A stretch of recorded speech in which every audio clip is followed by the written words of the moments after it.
Dans les années passées, j'avais un peu l'habitude de sortir, de prêcher un peu dans le mal à l'aise, sauver les autres. Parce que si le Seigneur nous a sauvés, c'est que nous avons aussi le droit de partager la parole de Dieu pour aussi sauver les autres. Dites-moi quand même un bon amen. Amen. Je vous aime bien. Ok. Je suis de l'église Jéhovah Sabaoth de Loitili. Nous, on a commencé un séminaire sur le cri du sang. Pourquoi le cri de sang? Parce que nous remarquons qu'aujourd'hui, il y a, tel que la Bible nous dit que non, il y avait une histoire. Le frère, entre frères, Caïn et Abel. Caïn et Abel, les deux dieux, c'est des enfants que Dieu avait mis sur le jardin. C'est-à-dire, ils sont sortis de Adam et Ève. Mais par la jalousie, il y a eu Caïn qui a tué son frère. Et quand il a tué son frère, le cri a commencé à crier sur sa vie. Mais bienvenue dans le Seigneur. Aujourd'hui, nous remarquons que non, les réclamations du sang ont en train d'engloutir beaucoup de gens. Les réclamations du sang, pourquoi les réclamations du sang? On parle de cela. Il y a des gens aujourd'hui, les parents ont tissé les alliances.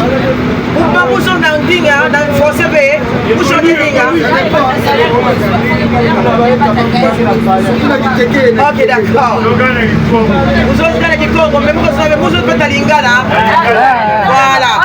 Voilà. Nakolo mama Lingala. Oh, papa, batindi kokanga ya makila.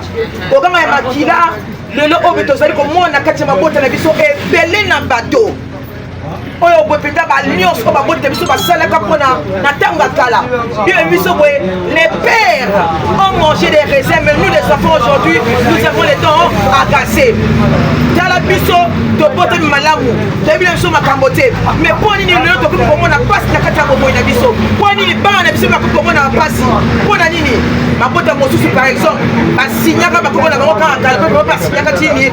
Biso ngai lokona nazali boye teki mabala ya bana na ngai okomona bala kitoko na kata libota baka na kati ya kiseliba bamosusu cri de sang papa asala bato mabe lelo oyo mabe papa asala ekomi kolanda mpe bana ye eza malamu te mais eza na moto moko oyo mpenza afutaki mpako na ekulusu nde ye moko yesu masiya yesu alobaki nake na ekulusu ngai atako ndenge maboko mpono asalaka atako mabe oyo befrère no asalaka akende azwa mpe mafoto na yo azwa vi na yo ake akokoteka ngo epa nganga mais lelo oyo boye bato ebele bakomona mpasi ezali mpona ntina makila oyo tozwa yo ozwa makila ya nani makila nde etambolaka na kati ya bomoyi na yo satela mosusu ezali mpe mama mpe asalaka mpe mabe oyo mpe oyebi te mais lelo oyo okomi komona mpasi bapoti na biso bakoko na biso tokomona lelo oyo bokomona ndenge nini na kati ya libota ya mobimba bato tu bazali kaka bamason na bamason bamosusu kaka bachauffeur na bachauffeur bamosusu mpe oyo kaka ye aki l'école pasi oyo mpo ezali nini eza basinga basinga mabota ezali komonisa bato lelo pasi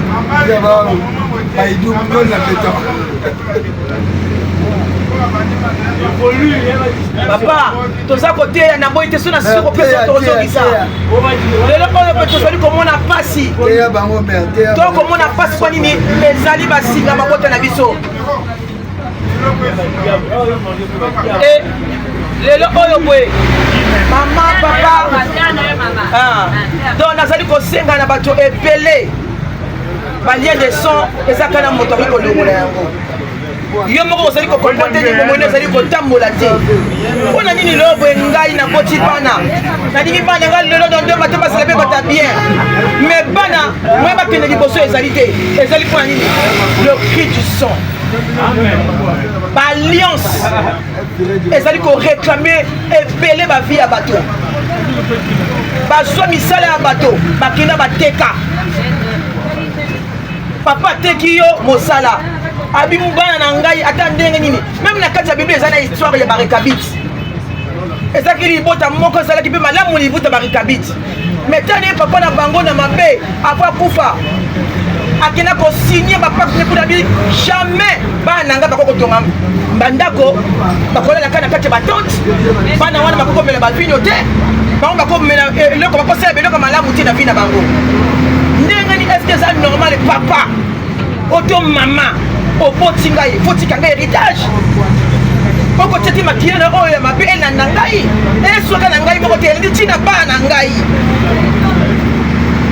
Alors le Seigneur nous demande, nous devons d'abord de un l'accepter, de deux nous devons prier que le sang de Jésus, parce que Christ est venu pour ça, il est venu abolir tout ce que l'ennemi avait programmé pour nous. Amen.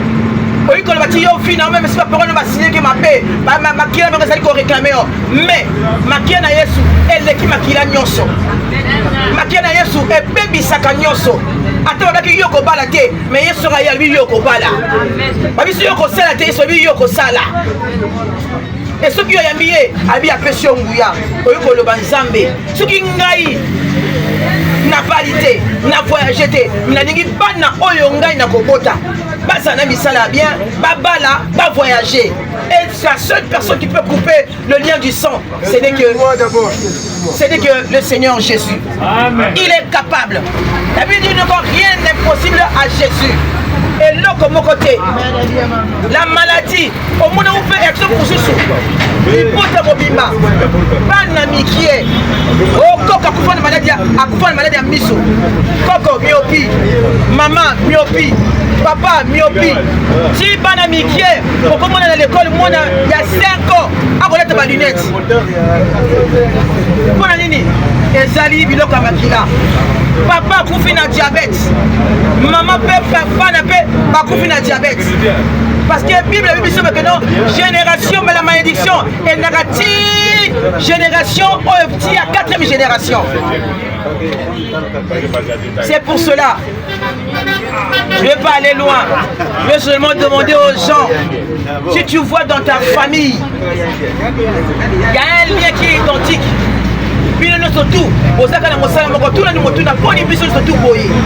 il faut il faut senga na nzambe ye moko yesu oyamba ye lokola mobikisi yesu akota a changer makila na yo kote pona lien wana ekatana eza bato mosu aza mokolo mais aza lié moi ko no luka mosala eza te ye moko comprendre te mais aza mayele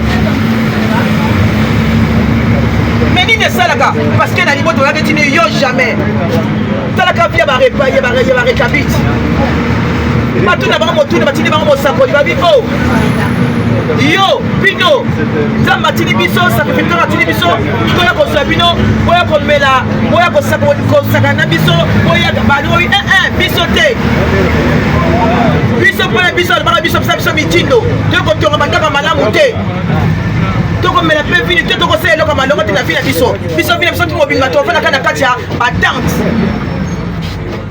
e lelo boye ezali mpe na bandinga mosusu lera kala le tozalaki na kati ya mboka oyo boye ezalaki difficile bomona mpenza boyi te na fiki te bandeko na biso babili batonga oyo biso babi totonga bandako en plan soki otongi ndako kitoko bakomi yo. À l'époque c'était comme ça, mais aujourd'hui la parole de Dieu n'a pas de limite. Que ce soit un fili, que ce soit un déquet. Aujourd'hui, il y a beaucoup de gens qui se disent que non, un fili ne peut pas écouter la parole de Dieu. Non. Aujourd'hui, les filles ont compris que non, tout ce qu'on les liens là, ils ont commencé à couper ça. La preuve est que non, nous avons les prédicateurs filis. Aujourd'hui, les filles ont brisé la limitation des maisons en planche. Parce que les lois établies. C'est pour cela que je vous invite. Nous avons commencé un séminaire. Notre église se trouve derrière le stade de Luanzili, l'église Jéhovah Sabaoth. Je vais donner un peu les invitations. Celui qui aura le temps, même le dimanche, tu peux arriver. Je vous invite à accepter le Seigneur Jésus-Christ. Afin que le Seigneur coupe les liens de sang, les liens de famille. La Bible dit que non, Dieu, il n'a pas changé, il est le même hier aujourd'hui, il est éternellement. Il est capable de faire beaucoup de choses dans vos vies. Dieu peut changer ta vie. Il peut te faire quitter de la médiocrité à la grandeur. Vraiment, soyez bénis. Le peu que j'ai là, vraiment, c'était une surprise pour moi. J'ai commencé, mais il y aura beaucoup de thèmes. Toi qui es rentré aujourd'hui, vraiment, je te bénis. Quand même, au moins, tu m'as donné un peu tes oreilles. Que la gloire de Dieu, vraiment, et sa Shekinah puisse vous couvrir.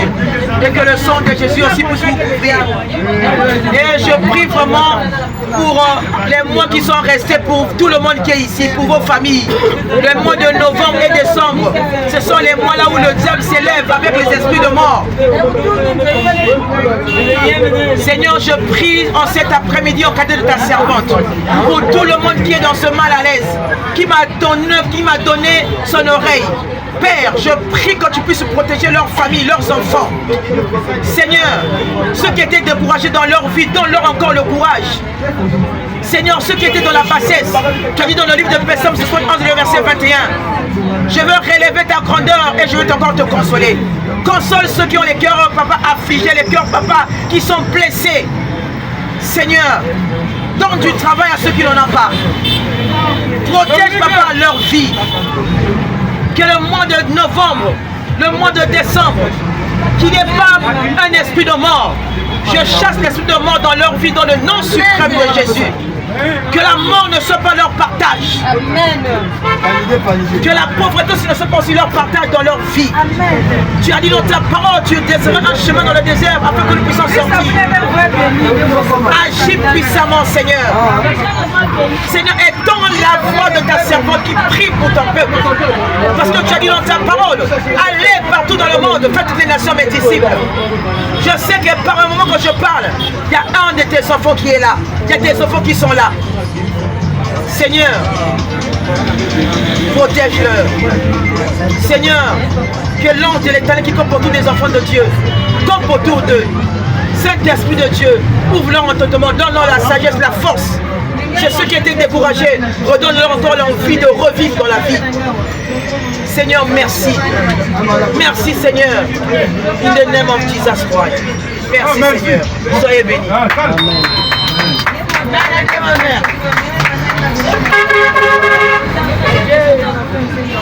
Je partage quand même un peu les invitations.